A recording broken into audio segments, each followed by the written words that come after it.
This is Matthew Bronson, and this is Conversations with Matthew Bronson on KUPR 99.9 on the FM dial, high atop Placitas, New Mexico. And today we are going to have a special guest, the mayor of the town of Bernalillo, His Honor, Jack Torres, and we're going to talk about the year in review. And how was 2015, Mr. Mayor? Oh, and by the way, welcome to the program. Thank you, Matthew. It really was a good year for the town. We were very busy. We had a lot of activity. We had a lot of economic activity, which was good for us, and some capital projects that were begun, some were completed, and so it's been a very good year. Well, I would say that is stellar news, especially if you watch the national and international news. To have a city or a town that actually is doing well is a pretty favorable position to be in, and obviously attributed to your strong leadership. But well, let's you want to do it by quality of event or chronologically? We can probably go for quality if you'd like. Okay, what's on the top of the hit parade?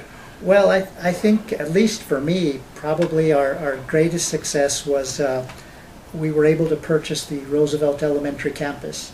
And that's the property that sits just west of Town Hall. It's just under 8 acres. It's got several buildings, about 50,000 square feet of building space. And the town was able to close on that this year, and we spent $1.2 million buying that. And so now we've begun the process of getting it cleaned up and starting revitalizing it so we can start using the facility. I'm fascinated how a building gets valued. I mean, do you like when people look for houses, you go to Zillow and see what the market is for old elementary schools? Actually, the schools had done an appraisal about 4 years prior where they appraised it, I believe, around a little over $3 million. They had some professional people do that appraisal. It sat vacant for several years, and we basically hired some professionals that gave us some help. They had help on their end, and that's where we ended up with the offer and the sale price of $1.2 million. Well, that's pretty good if it was appraised much higher. From our perspective, it was great. Yeah, because I mean, I have a little bit of knowledge of business real estate, and it usually aren't buying and selling municipal buildings or whatever. It's usually restaurants or apartment buildings, and I think it's usually evaluated on best use. Right. And there probably aren't a lot of uses for old elementary schools, so that's got to be a toughie to come up with. It really is, and the sort of the crown jewel of the property is a 2-story 1930s era WPA building. It was built by the Works Project Administration way back in the 30s. It's still in real good structural condition. It's going to need some cosmetic work, little work to the mechanical systems, but we'll be moving our library in there. And in my mind, that building alone is worth it. It's on the historic register. Hundreds of Bernalillo kids went to school there. Thousands actually went to school there over the years. So for us, both the real value from an appraiser standpoint and certainly the community value is well worth more than the 1.2 we paid for the whole property. And I would suspect from the times I've been to the Bernalillo library, which is a great library, but they could use a few extra square feet.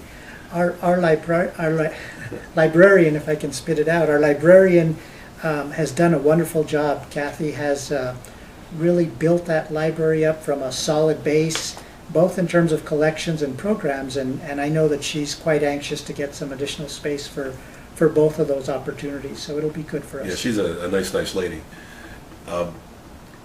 Now, being on the historic registry, has that created any problems in putting it up to whatever you want to do to the city or to the building? It really won't, because our intent all along has been to save that building in its historical form.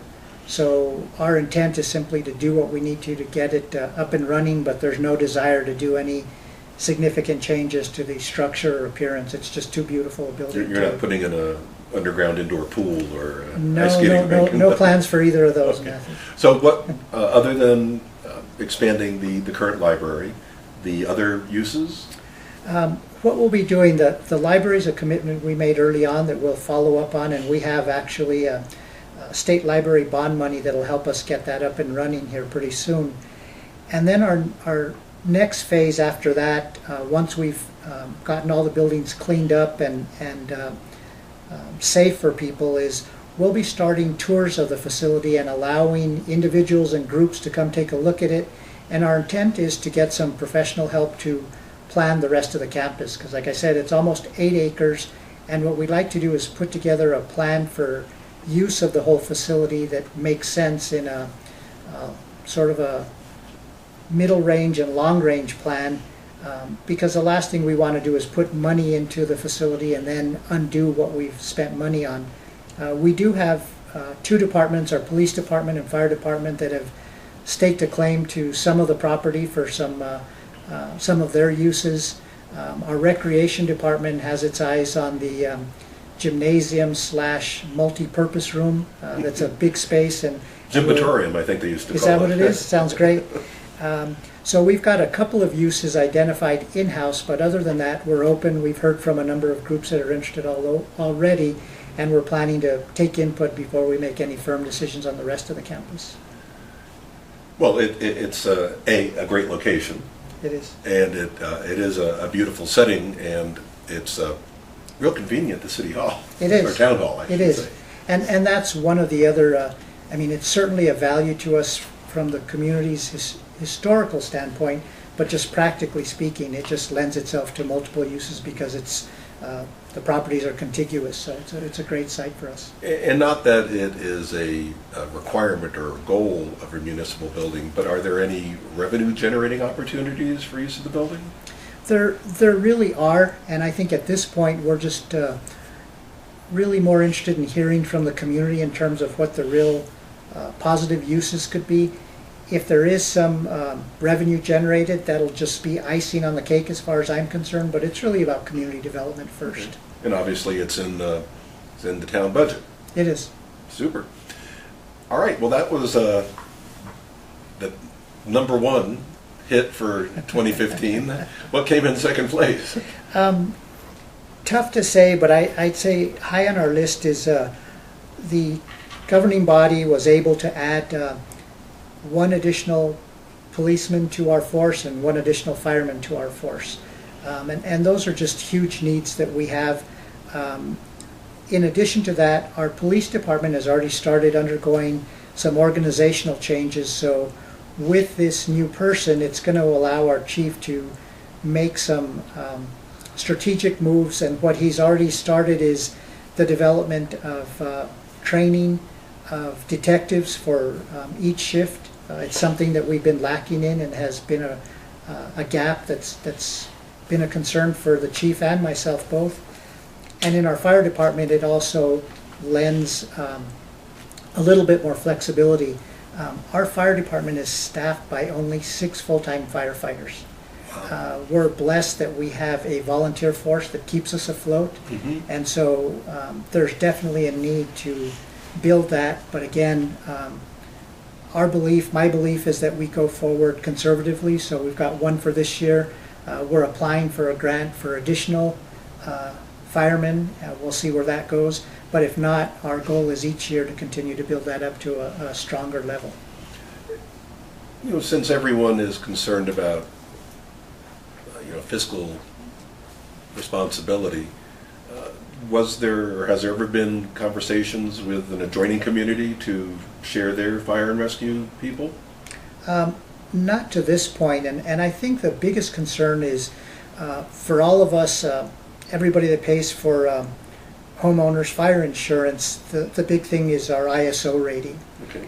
set by the government depending on your department. And I think our desire is to continue to build within so that we can continue to impact that and lower that rating and help people with their not only with their insurance rates, but actually their coverage based on what we can provide. So at this point, the goal is to build our own. Yeah, well, that makes sense. I mean, I've lived in parts of the country where you go over the county line and your automobile insurance could be 15% higher just because of the zip code. Right. So I guess having a hometown crew could have a lot of benefits. It does. It does. So, and the ability to pay for these folks, how did that happen? Well, again, we've just been really frugal with our budgeting, with our expenditures, and keeping an eye on things, and so we've able to build in the savings that we know we can meet these recurring costs year after year. Was something eliminated or pared back to have a little extra cash? You know, there's a combination of things. Going back several years, we did an analysis of all of our expenditures, so we really did cut out a lot of wasteful spending. Just to give you an example, the city was paying several $100s a month for an armored truck to come to town hall to pick up deposits to the bank, which didn't make any sense. So as soon as we were able to get out of that contract, we discontinued that, and a lot of other sort of perks that just didn't make sense from either a practical or fiscal side, that we just said we're not going to do these things anymore, and it hasn't hurt our efficiencies. In fact, they've probably improved, and it certainly impacted our bottom line. Sure. Well, that's great news. Let's go on to the next. Sure. Way up at the top of our list, too, is just the economic development within the town. And I think several things that we're really excited about. We continue to attract some new businesses to the community. We're very careful that they're businesses that will fit in a small town. And for us, that's our top priority, is maintaining our integrity as a small community, as a little town. And so, number one, we've been able to attract new businesses of the type that we like.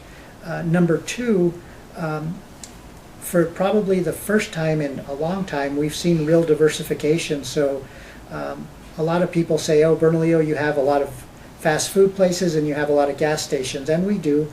But this past year, we've seen a number of service-type businesses move into the community. We have our first assisted living facility that opened up this year.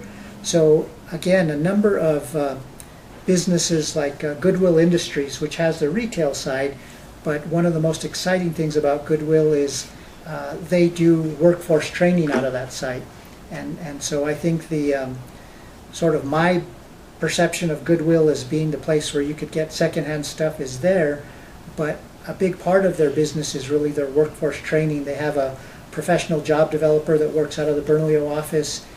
They'll help people with resume writing, with interview skills, and actual job development, and do a wonderful job. So the diversification has been really good for us. And then the third thing that I think is a huge sign for us is, up until a couple of years ago, we had a number of commercial locations that had gone vacant. We've seen at least a half dozen of those fill up this year, and to us that's a huge sign, because it's sometimes very difficult to get somebody to go into a restaurant that's been closed for a while, or another commercial location that's been closed. So just economic development all the way around, we're very proud of. Well, I mean, you can't help but notice when you go down, I call Main Street, where Town Hall is, there are some smaller commercial businesses, a lot of them seem to be like restaurants or whatever, that are vacant. And I would, possibly being a smaller square foot property, it's hard to go, well, what could go in there that would work?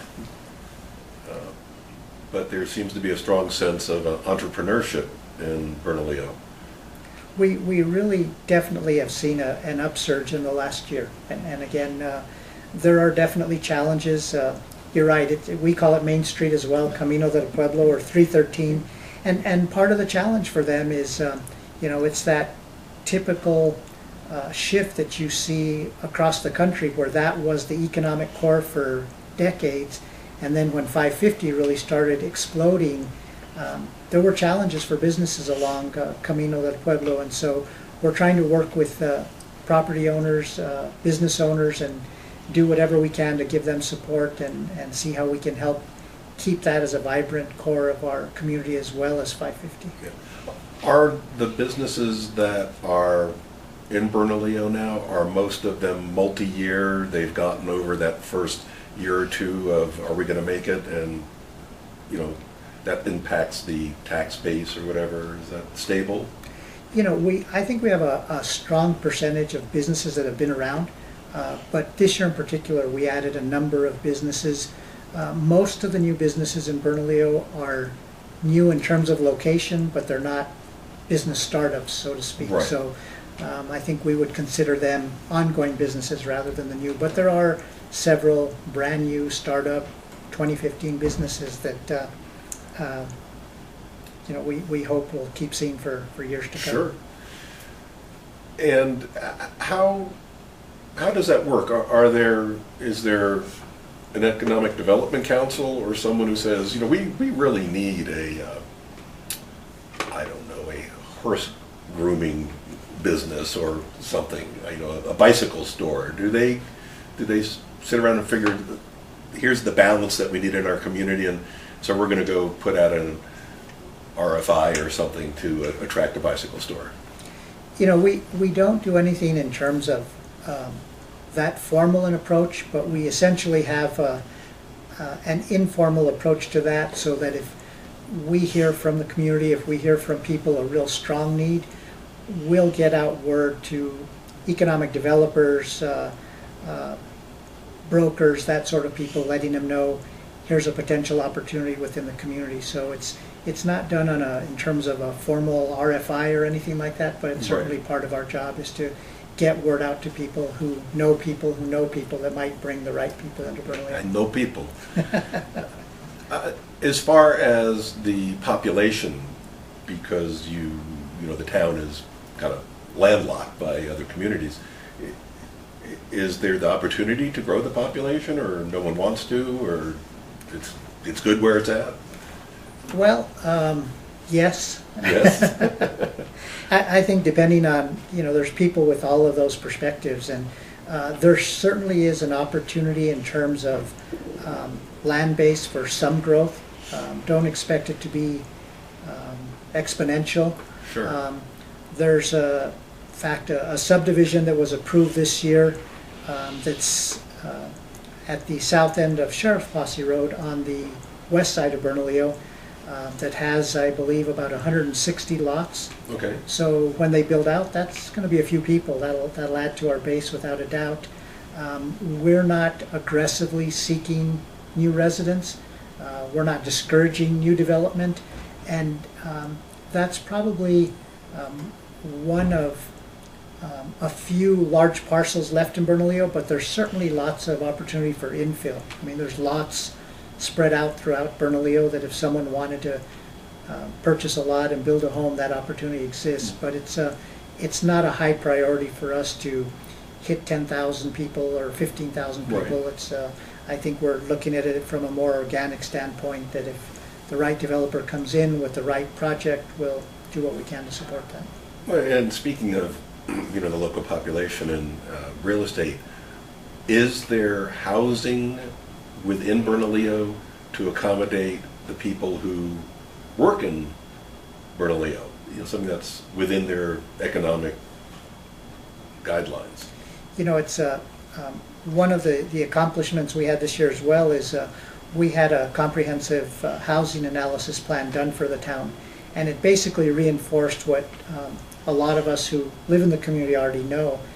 Too many of our young families starting out end up moving elsewhere, a lot of them to Rio Rancho because of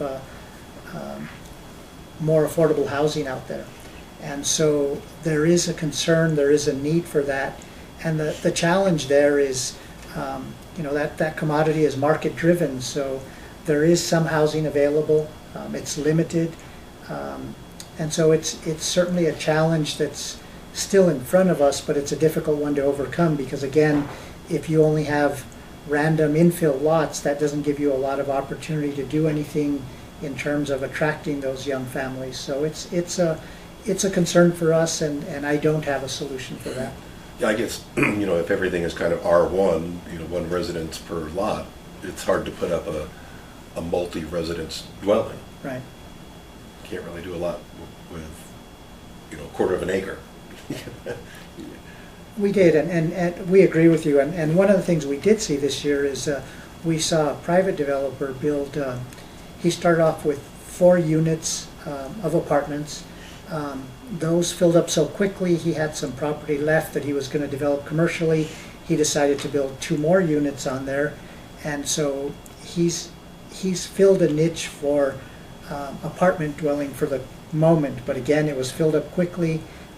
That need remains, and we'll see if anybody else decides they have a way to help fill that need. Sure. Because our housing analysis showed, again, what we all believe, especially for young families or even for low-income families starting out, it's tough to find affordable housing in the community. But as a whole, people are not leaving the area because of lack of work or whatever. There's no flight to, I don't know where they would go. But no, we don't see that. that's good. All right, well, let's move on here. Probably tough call from here, but I think the other thing that was real exciting for us was our switch over to the beer fest this year. Yes.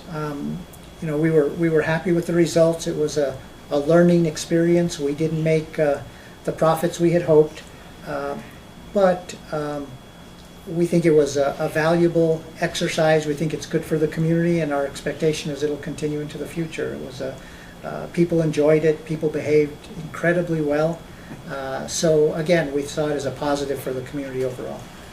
And from previous conversations, which everyone can listen to or view at abqlive.tv, do a little shameless promotion here, we spoke about the Brewfest, what I walked away with was that it wouldn't take a lot of tweaking to make this a real financial success.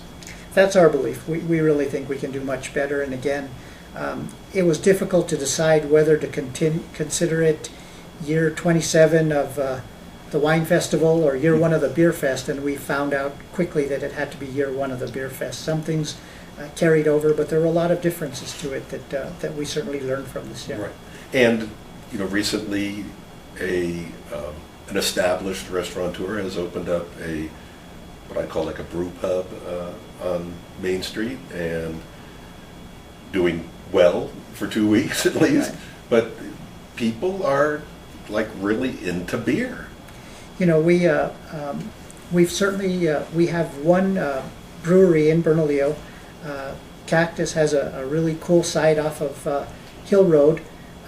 They brew their own beer. I'm not a connoisseur, but I like a beer once in a while, and they have really interesting entertainment. They have food there. And then the Freight House opened in one of those formerly vacant commercial properties. They did a beautiful job redoing the interior. It's got a whole different look.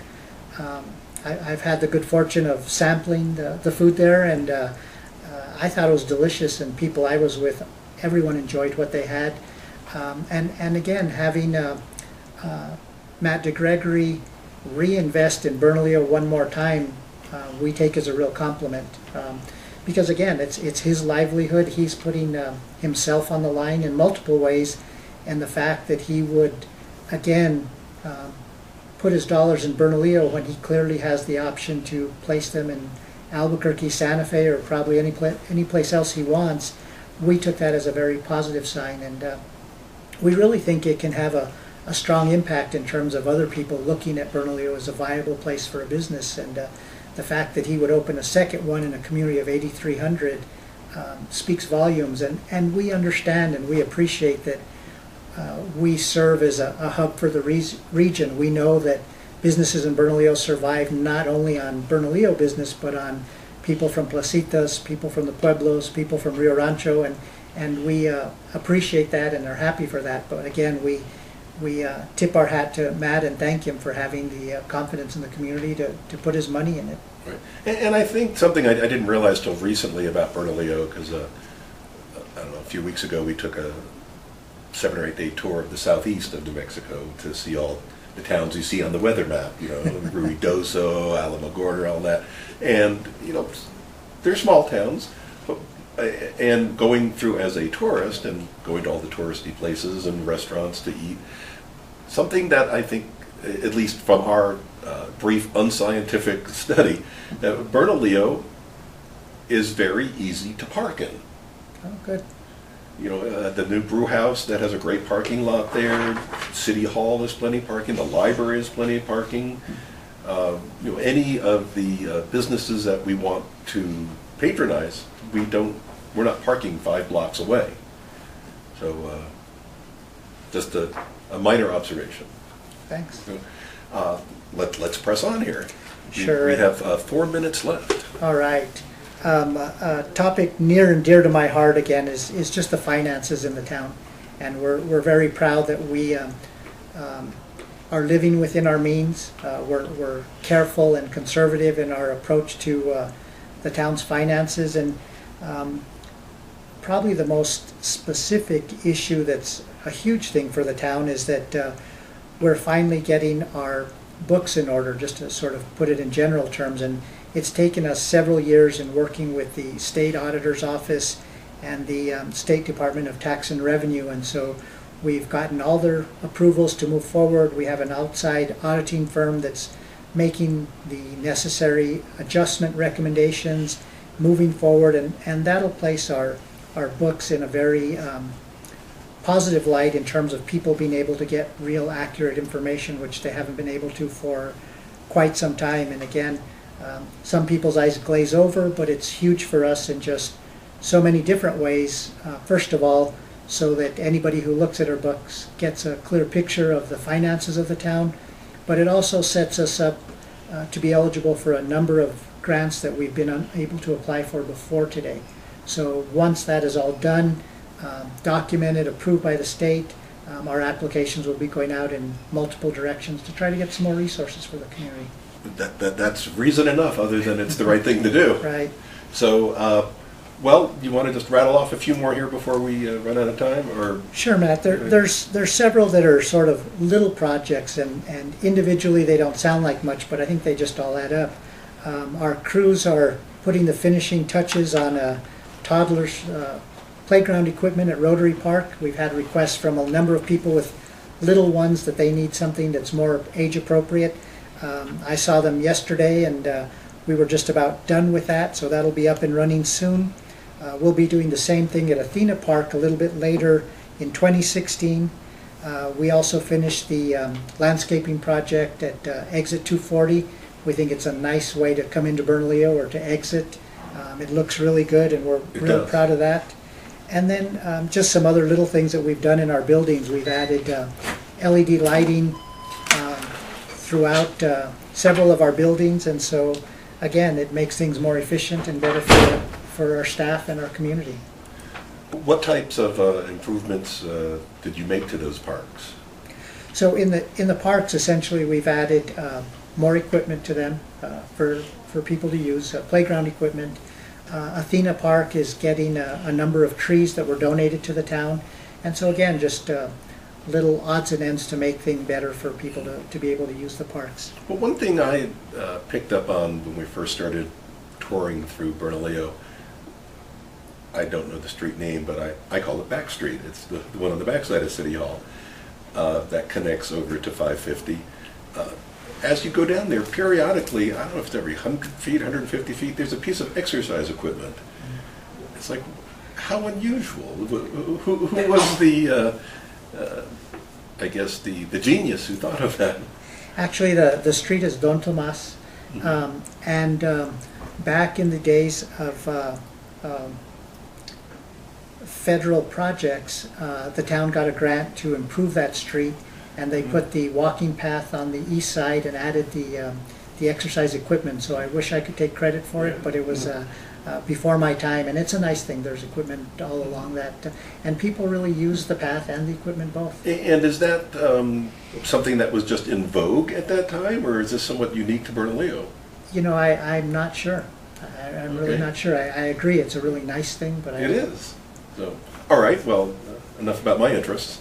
Sure, and probably what I really want to touch base on is a couple of things we're looking at for 2016, just as sort of a heads up. It's an election year. Yeah, it is.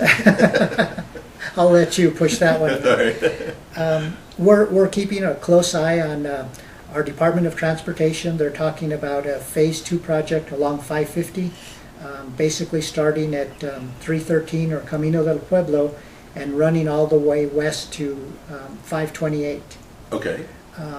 We were at a meeting last week. I'll be honest, we're extremely concerned about several proposals that were presented to us at that time. Our biggest concern is that not only is regional traffic pulled through east-west, but there's accommodations for local traffic trying to get in and out of businesses, trying to get from north and south onto 550, and so we'll be vigilant and aggressive in terms of making sure the communities and the broader community's needs are met with that. We're also real concerned about the 30-day legislative session coming up in January. There's a lot of talk about tax reform bills that will come before the legislature. We'll be watching those from a number of angles, including for our citizens, our businesses, but as well as for government and what those proposals might mean to us. And right now, nobody's sharing many details, but we're asking everybody that's going to be writing those for information as soon as we can get them.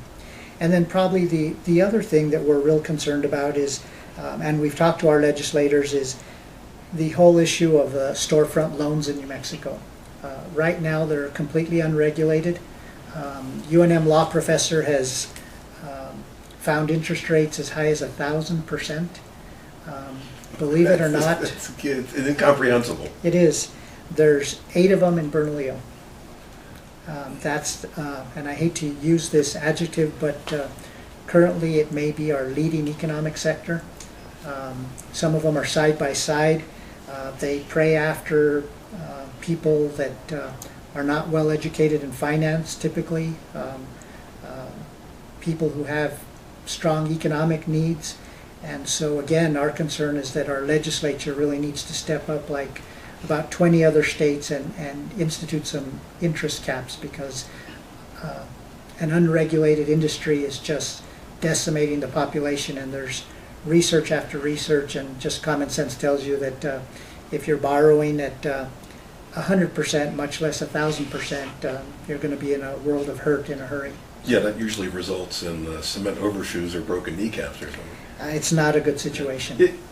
Isn't this a federal issue? Shouldn't it be? It certainly could be, but it's not until this point.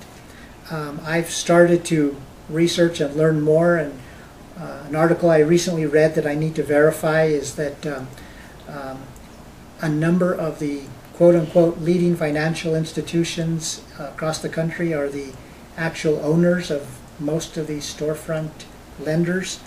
They've got a very wealthy lobbying group that has spread thousands of dollars across both sides of the aisle in New Mexico. Well, at 1,000%, they should certainly be well funded. Well, they are, and we've pressed the issue with our legislators, and we'll continue to press that, because it's just a horrific situation on our community and communities all across the state. It's not just us. Yeah, I would think. Well, I mean, New Mexico is a relatively poor state. Absolutely. And that's where these people can just prey on the innocent. And they do. Yeah. Yeah. Well, let's hope 2016 can see some progress in that department. We do. And then... Tell me something happy. Yeah, I don't want to end on that note, definitely what a not. bummer. And the other thing that we're pushing with the legislature is we really have come to I think a conclusion locally anyway, and hope we can spread the word more, and it's not just us, but it's happening in more and more places, that if we really want economic reform statewide, it's going to have to start with real educational reform. I mean, we need a complete paradigm shift, because we don't have the trained workforces, unfortunately, and that's the truth. We have too many kids dropping out of school, unfortunately, that's the truth. And if a company is looking to come to New Mexico, one of the things that we know they look at is what the public education system is like. And They need workers. we're near the bottom. Mhm. They need workers, and they want to be sure that if they send their kids or their Oh, certainly. employees' kids to school, that they're going to be well taken care of. And so we've pushed that with our legislators as well. Some have received it well, some not so well, but we'll keep pushing that, because I just strongly believe that if we continue on the path we're on, we'll occasionally be like that blind squirrel and get a nut and say, oh, we have 60 jobs or we have 100 jobs. But real reform to transform our economic base is going to require educational reform.